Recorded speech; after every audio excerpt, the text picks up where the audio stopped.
Thank you all for joining us today for another Alliance of Independent Academic Medical Centers podcast. As we all continue to navigate the ever-evolving landscape of clinical medicine and medical education, leadership has never been more critical or more complex. Today, I'm honored to speak with Dr. Nancy Spector about what it means to lead in this moment.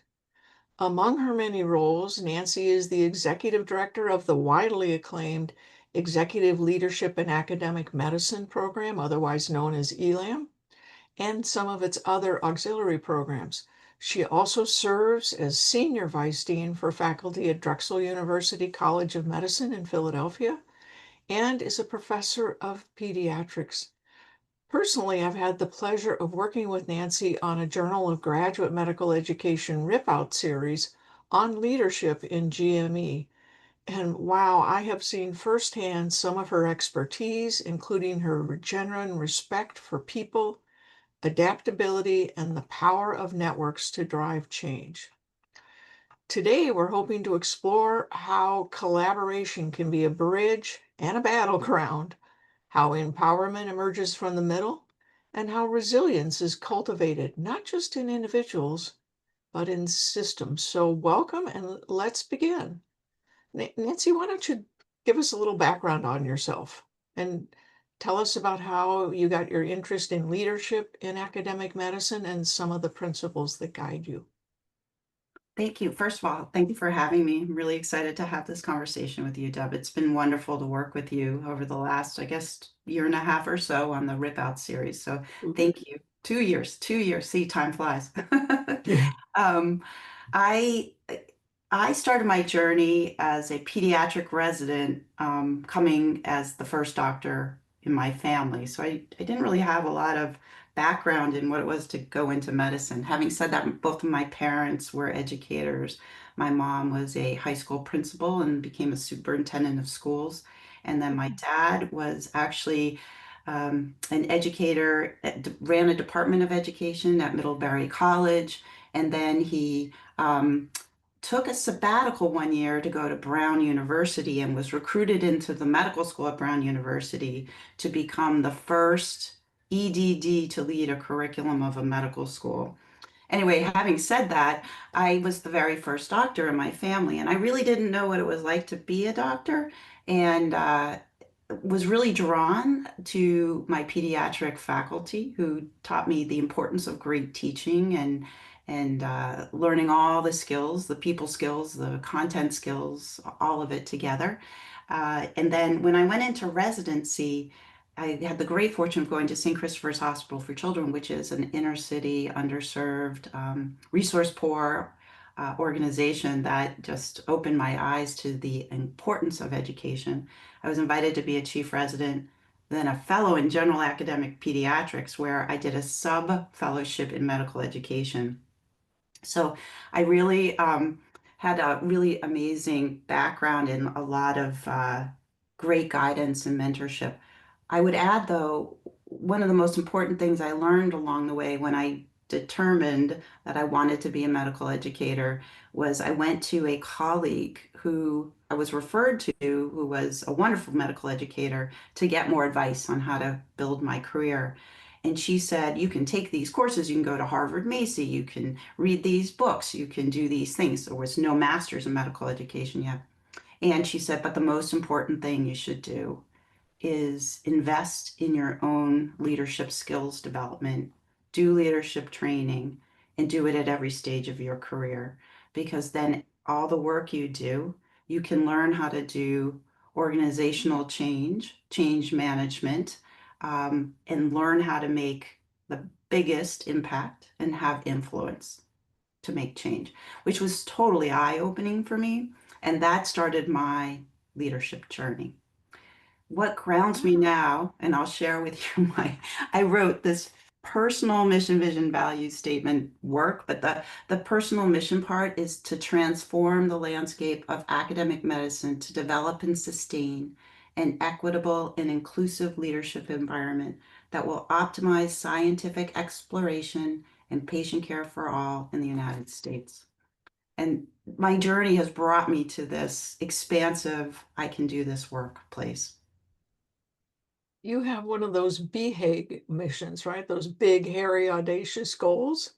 Absolutely. The transformation basically of all of academic medicine. Yes. Where do you see the influence of independent academic medical centers, those not directly owned, operated by a university in that spectrum of transformation?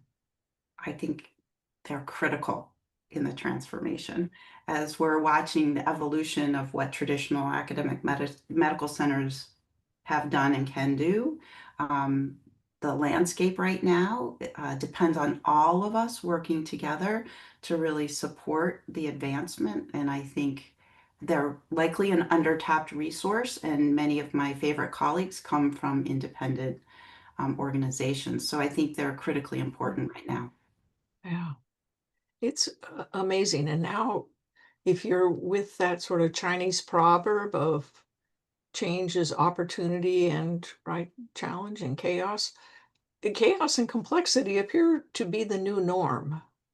Um, the- what leadership behaviors help you thrive, not just survive, but thrive and help get towards that mission during all these turbulent times?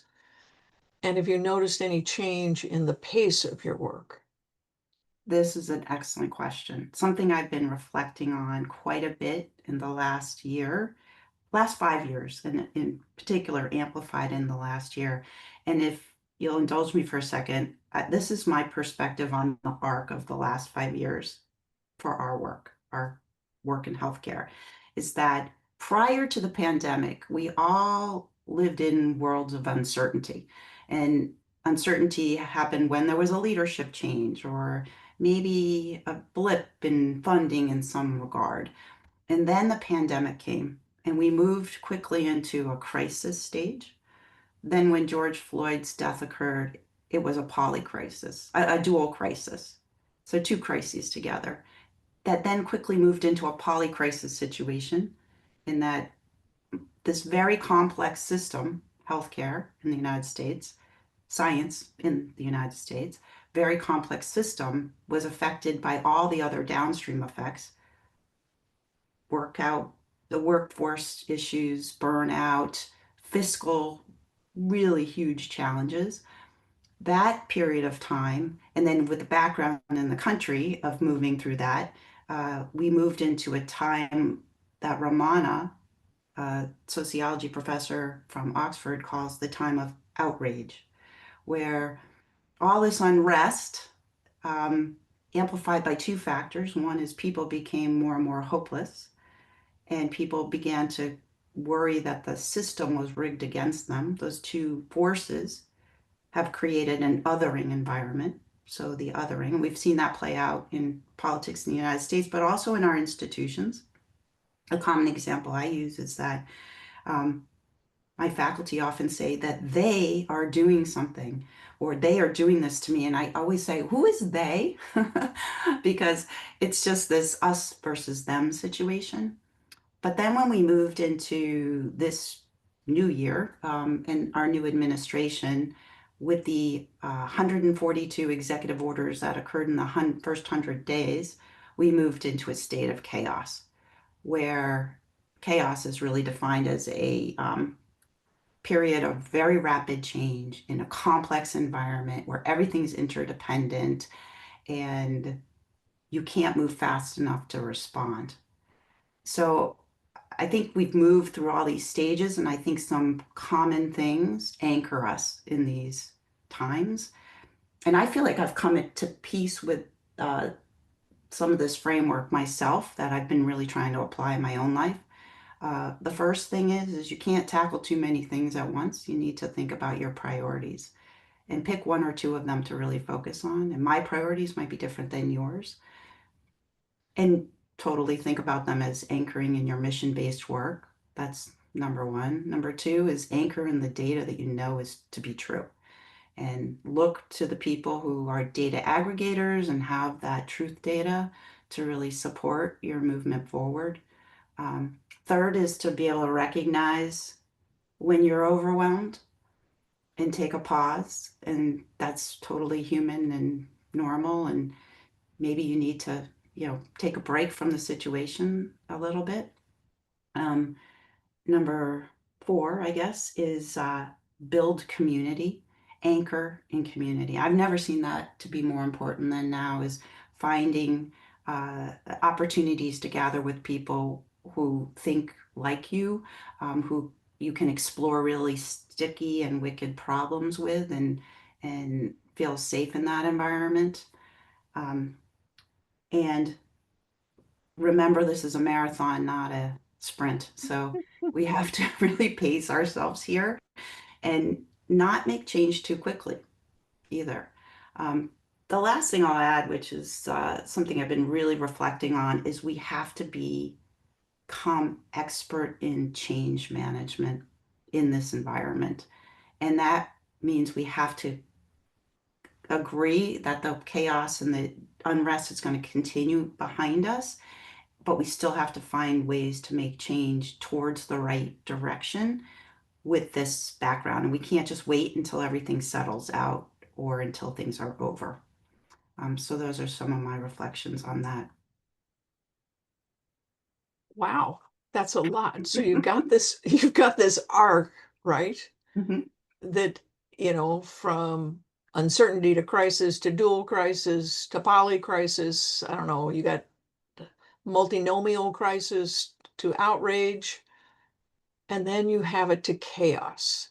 mhm, And so for yourself, you've said, how do you lead during this time? You prioritize, mhm, anchor in data, anchor and build an anchor in your community and connect with those people to help you solve wicked problems.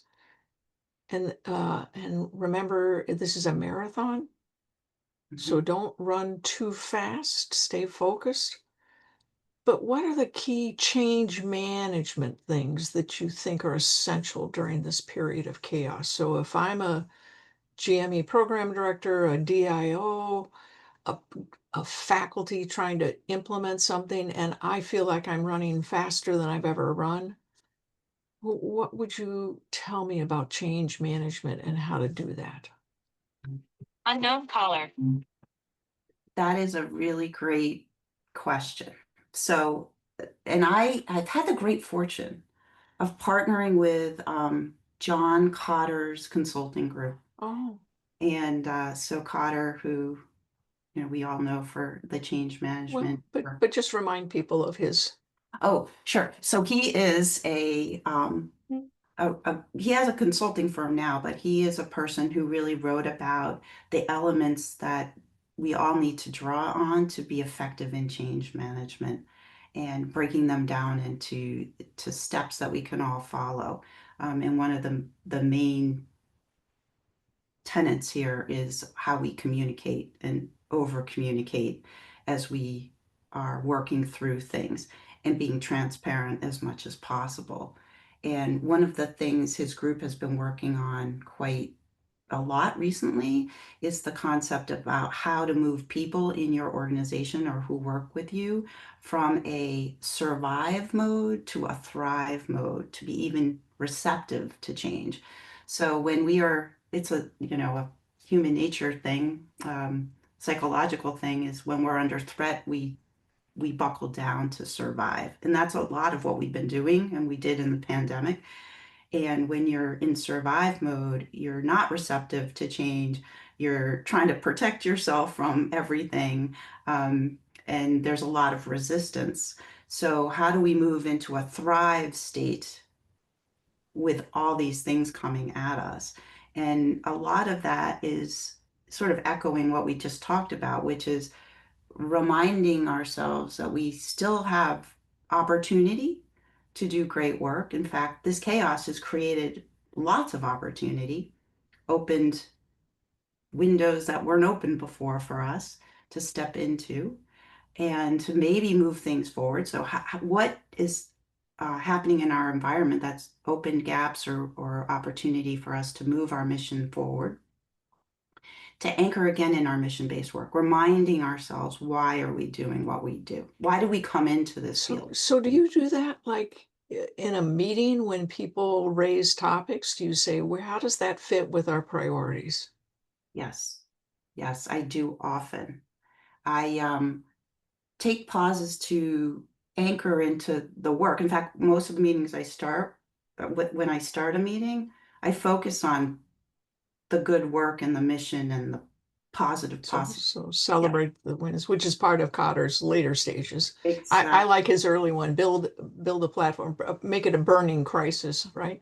Well, unfortunately, we have everything's And a we already burden. have that. So we're already up the ladder a little bit. I Yeah, like the fact about agency. And I think that's a good one to think about. In medical education, people feel like they're stuck in the middle as leaders. yes. They often see it as a constraint. And yet, when we were working on one of the rip outs that was about leading from the middle, it was clear that they're in a winning position if they do it right. So, talk more about why you believe that to be so. Yeah, I think it's a really privileged place to be. And in fact, we're always in the middle because we always have somebody above us. So I think about, I have a meeting with my college university president today.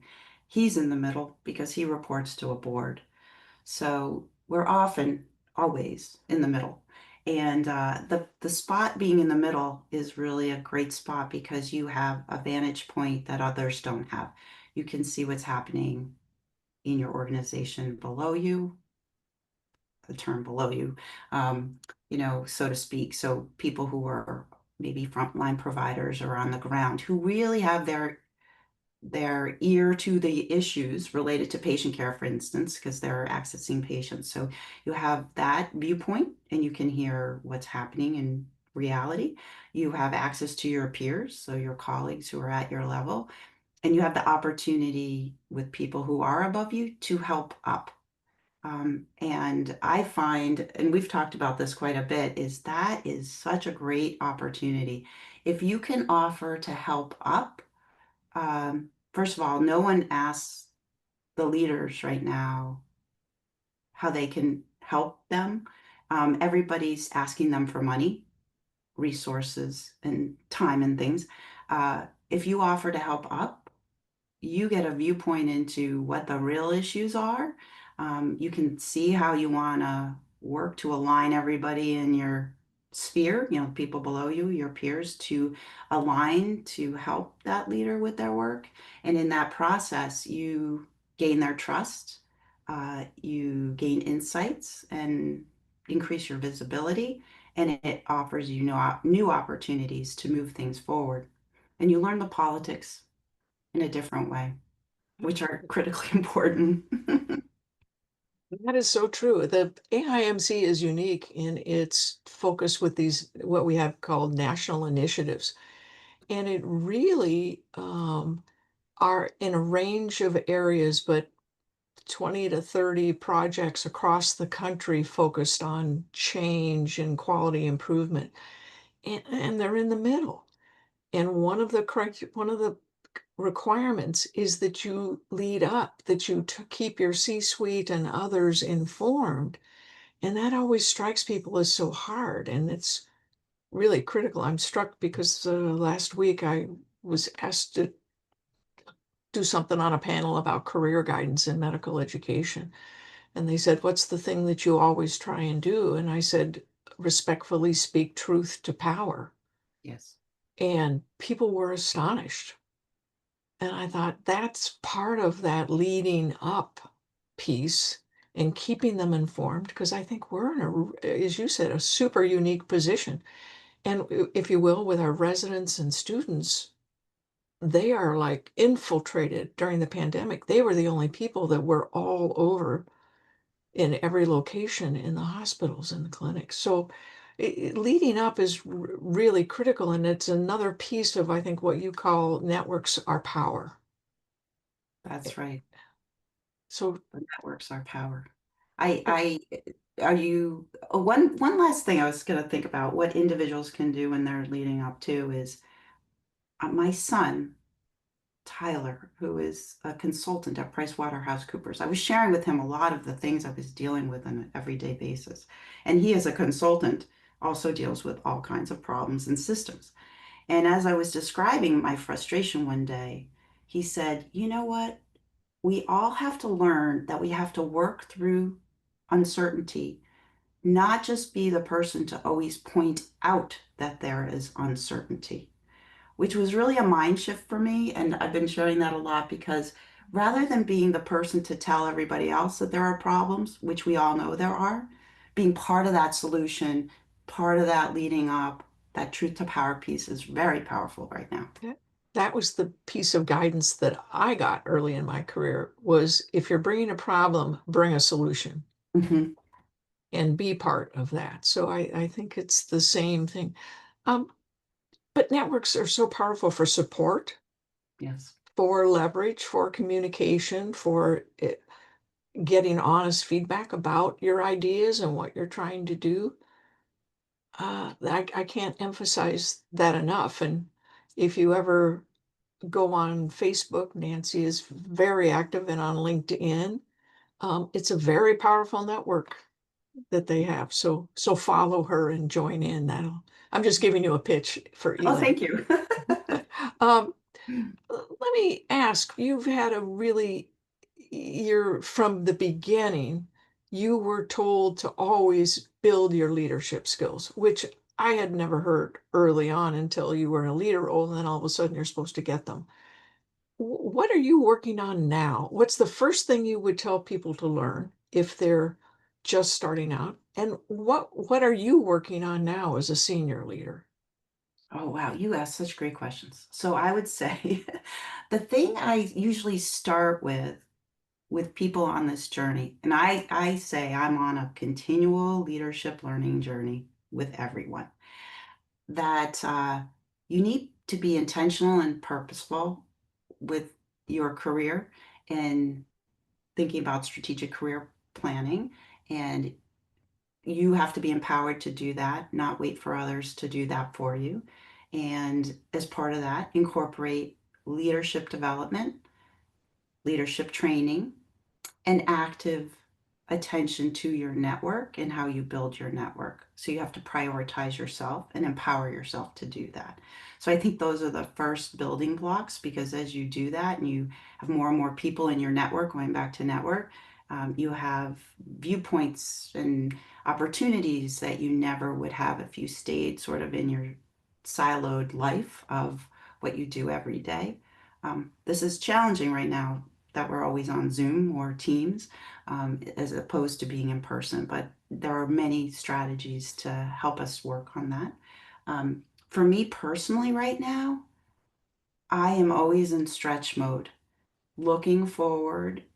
I think of myself as a gap filler, a filler of gaps. I see a gap and I move into that space to garner more skills that make me more effective, but also think about ways I can support everybody around me. So the work I'm doing at Elam right now is really very strategic in helping us be at the cutting edge of what leaders need right now in the country to effectively lead their science, their medicine, their organizations, their passion work forward. So going back to purpose, mission, values, and Going back. MV, yeah. We're just about out of time, but you had a chance to work with, as did I, which was quite a privilege, an amazing array of leaders in graduate medical education for our rip outs in the Journal of Graduate Medical Education. And they're not quite all out, they're rolling, including some who are AIAMC members. What's your takeaway after having read all of these? It was a privilege and listening to their conversations and brainstorming how they were going to coalesce all their amazing experience and ideas into their you know final products was just really just wonderful. I would say what I learned from the whole experience in working with the group is first of all, the importance of being with others who can help you brainstorm and take your ideas to another level. So even the active process of them working together, that was wow. The whole, all those perspectives was better than any one individual's ideas. So again, that collaborative working together to move things forward was number one. Number two is how, to me, it reinforced you need to be very intentional with how you acquire and practice and reflect on the work you do in leadership. And that's where your growth is. And that growth mindset is so important. That's a great place to close. So thank you so much for helping us with our podcast series and for getting to work with you on the Journal of Graduate Medical Education Rip Out series. Um, it- what we can do, I think you just summed it well. Really be intentional, invest in your networks, lead from the middle, and making success visible. Communicate, communicate, even at the beginning of your meetings. Interestingly, the build relationships is not just in your professional life, it's in your personal life if you look at the next phase of people's transitions. And so make sure you're working on that professional and personal network. So, on behalf of the AIMC, Nancy, thanks for all the work you do and for continuing to lead with clarity, compassion, and conviction. Thank you so much.